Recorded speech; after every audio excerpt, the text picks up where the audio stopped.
حاضرین و ناظرین السلام علیکم ورحمۃ اللہ وبرکاتہ۔ سلسلہ احادیث نبوی کے سلسلے میں اہل بیت علیہ الصلوۃ والسلام اور زوجائے رسول صلی اللہ علیہ وآلہ وسلم کے حوالے سے آج ہماری دوسری نشست ہے، اور آج ہم آپ کی خدمت میں ام المؤمنین حضرت عائشہ رضی اللہ عنہا کی روایت آپ کی خدمت میں پیش کریں گے۔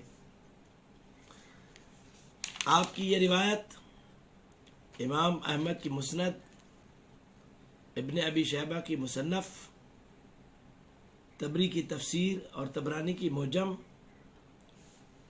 میں یہ موجود ہے،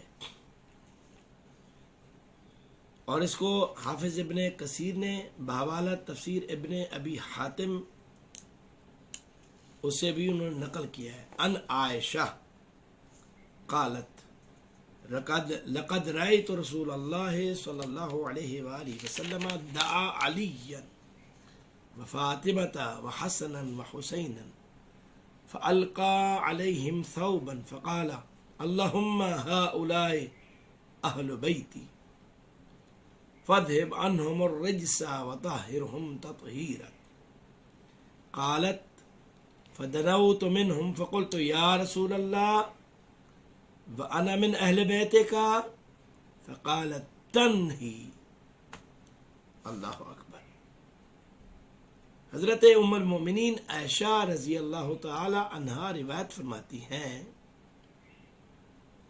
کہ میں نے رسالت مآب صلی اللہ علیہ وآلہ وسلم کو دیکھا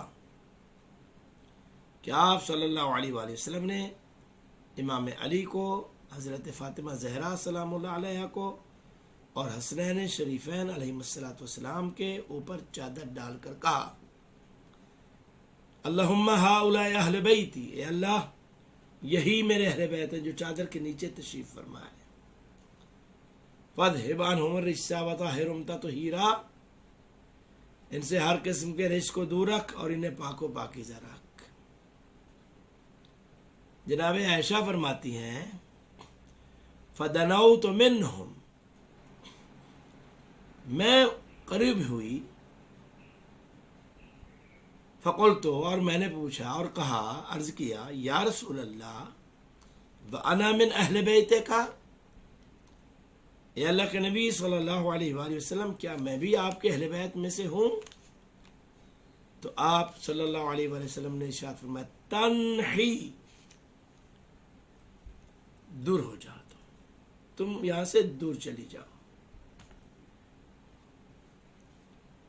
عزیزان گرامی، جب ام المومنین خود فرما رہی ہے کہ میں نے پوچھا کہ کیا میں آپ کے اہل بیت میں سے ہوں، اور میں نے اتنی بڑی اہل سنت کی کتابوں کا حوالہ بھی دیا، کتب حدیث اور تفسیر کا بھی، کہ رسول خدا صلی اللہ علیہ وآلہ وسلم فرمایا کہ دور ہو جاؤ، تو میری اہل بیت میں شامل نہیں ہو۔ اور سوال یہ پیدا ہوتا ہے، جب اللہ کے نبی نے ازواج مطہرات کو، ان کا اپنا مقام ہے، ان کی عزت اپنی جگہ ہے، ان کا احترام اپنی جگہ ہے، سب کچھ اپنی جگہ، لیکن ان کو اہل بیت میں شامل کرنا یہ کسی صورت میں نہ میرا اختیار ہے، نہ کسی اور فرد کا اختیار ہے، یہ خدا کا اور اس کے نبی صلی اللہ علیہ وآلہ وسلم کا اختیار، اور آپ نے اس میں واضح کر دیا کہ تم میرے اہل بیت میں شامل نہیں ہو، تو میری بیوی ہو، تو میری زوجہ ہو، سب کچھ ہو، لیکن اہل بیت میں شامل نہیں ہو۔ عزیزان گرامی، جب اللہ کے نبی صلی اللہ علیہ وآلہ وسلم نے اس بات کو واضح کر دیا، اپنی مرضی سے نہیں، خدا کے حکم سے، کہ کون اہل بیت ہے اور کون اہل بیت نہیں ہے، تو ہم کون ہوتے ہیں؟ ہمیں کیا حق حاصل ہے کہ ہم اللہ کے نبی صلی اللہ علیہ وسلم کے بتانے کے باوجود کسی ایسی شخصیت کو، کسی ایسی ذات کو اہل بیت میں شامل کرنے کی ناکام کوشش کریں،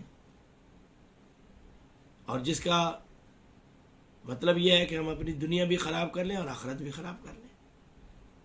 تو ایسا ممکن نہیں ہے۔